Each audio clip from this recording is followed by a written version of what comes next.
Welcome to our program, Healthy Apple Muffins. We're going to make our own apple pie spice, but first we're going to get our muffins ready, our muffin tin ready. So we have baking cups that you'll be receiving from the library, and you can put those right into your muffin pan. Or you don't have to use them, you can use spray, just cooking spray. I'm going to use both because sometimes when I get sloppy and I get little drips over there, it's easier to wash off with this. So,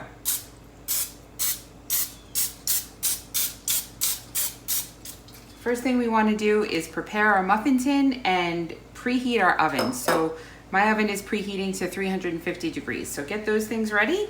I'm going to put this to the side, and then we're going to work on our delicious apple pie spice. We're going to have 4 spices that we've given you from the library: cinnamon, nutmeg, allspice, and ginger.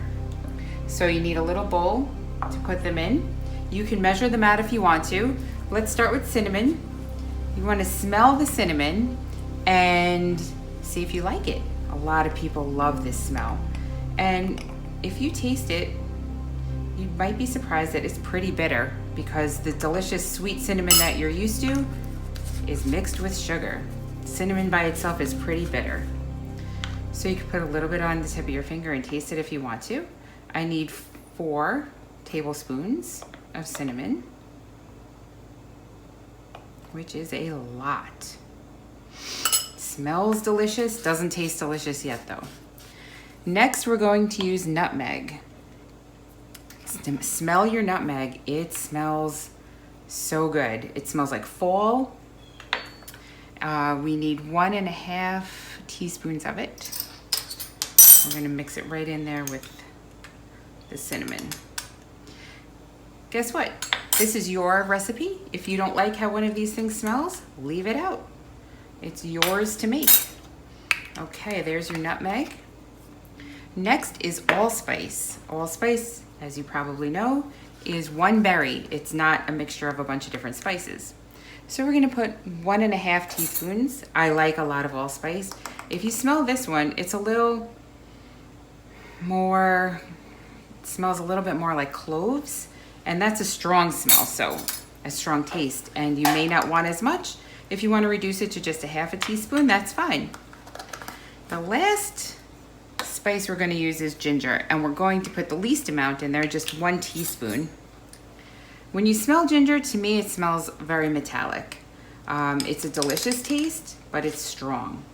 So give yourself a chance. If you haven't tasted it before, try it. And stir those up with whatever spoon you have handy, but you want to stir it nice and evenly. We're going to put that to the side for when we need it in our recipe. Now we're going to make the muffins, and generally what you do is you mix dry ingredients, then you mix wet ingredients, put the dry into the wet ingredients, and put them into your muffin cups. So that's what we're going to do. We're going to start with 1 cup of flour. I'm going to use this white wheat flour that sometimes you can find at Trader Joe's, and I'm going to put a cup of it in there. You can use all white, you can use all wheat, you can use oat flour, you can use whatever you like. Okay. 1 cup. We're going to add to that 1/2 cup of old-fashioned oats, pardon my reach, and 1/2 cup of ground flaxseed meal for some omega-3s, which are nutritious and good for your brain. So here's our 1/2 cup measure.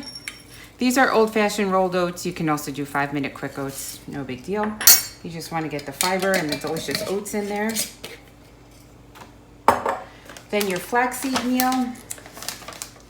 You're going to use 1/2 cup of this. This is a little oily, so you want to store it in your fridge.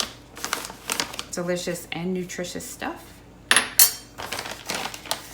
Next is going to be baking powder, baking soda, and salt. So we need a tablespoon of baking powder.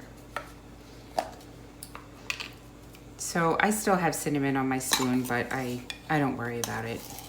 Your parent may not want you to put it right in the baking powder like that. And 1/2 teaspoon of baking soda. And I use the top of the can to flatten it. As I'm sure you've heard many times, baking measurements need to be more precise than cooking measurements. And salt is 1/4 of a teaspoon.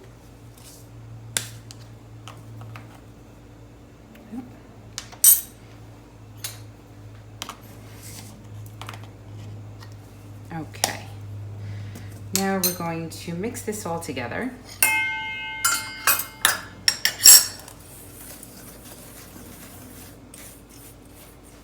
You want to get all those flavors in every bite. So you want the whole thing to look like it's the same color.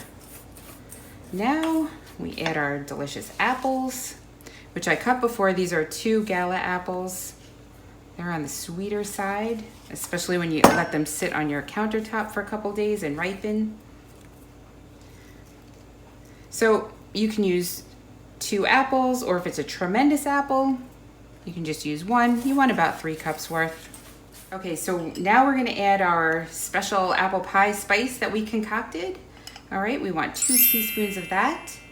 I mean, I like it to really taste like apple pie. You may want just 1 teaspoon. So these will have a stronger flavor and make the house smell delicious. So now we have our dry ingredients together. We're gonna put those to the side, and we're gonna put our wet ingredients together in a separate bowl. Okay, I'll tell you a little secret. Usually I put the wet ingredients together and then I put the dry ingredients right on top of them, but this is the right way to do it. So we have our unsweetened applesauce. We need 1/2 cup of this. Okay. We're going to add to that 1/4 cup of milk.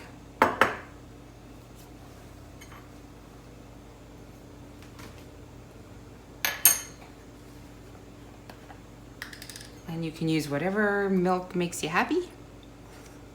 That's 1/3 cup, so I just made it a little shy. And we have 1 egg, or you could do 2 egg whites if you prefer. And next is our maple syrup. I'm going to use 1/4 cup of that. So you don't want that slimy egg all over the table, so I just put that in the sink. Again, 1/4 cup of maple syrup, I'm making it a little bit shy of 1/3 cup. And 2 tablespoons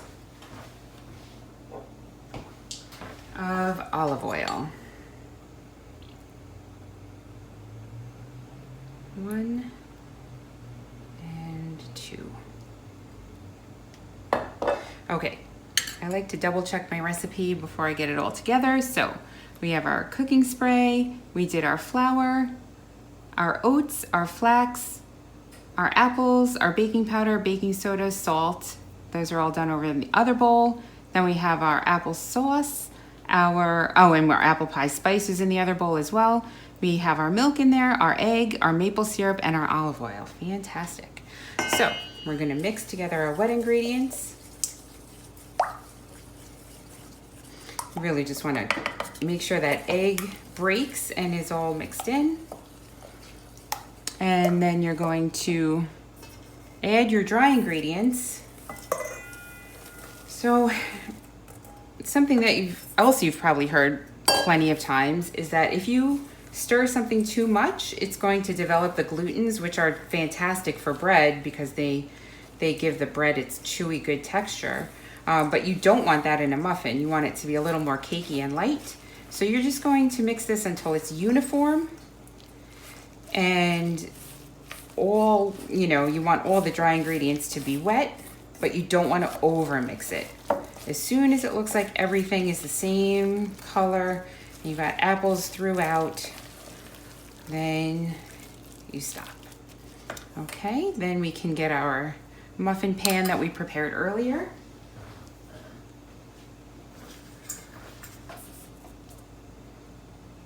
Make Make ourselves a little room here. Okay, and I'm just gonna use my wooden spoon and my clean hands.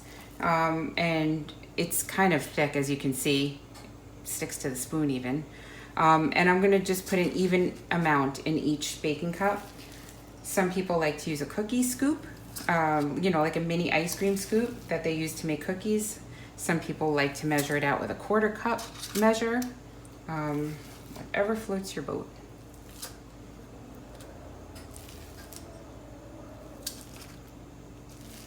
I should also say the proper way to measure the milk would have actually been in this liquid measure. I just did it in a quick way in my dry measure, and they're not too far off.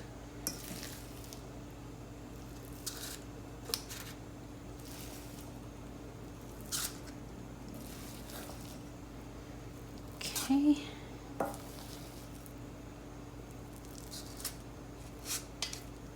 Now don't be shy about making substitutions. If you wanted to use wheat germ or wheat bran in place of the flaxseed or something, you can do that. If you wanted to use molasses in place of the maple syrup or honey in place of the maple syrup, you can do that. They don't really have a very mapley taste at all, so that I don't think that would affect the taste. Okay, and I leave them pretty rustic. You might want to smooth out the tops, but I think they look okay, all chunky. Okay, we're gonna put this in the oven for 20 minutes at 350 degrees. Okay friends, while we wait for our muffins to bake, why don't we share a story together? This is called The Apple King. This is the king. What kind of animal is he? He's a pig. And something on that apple caught his eye. So it's The Apple King by Francesca Bosca.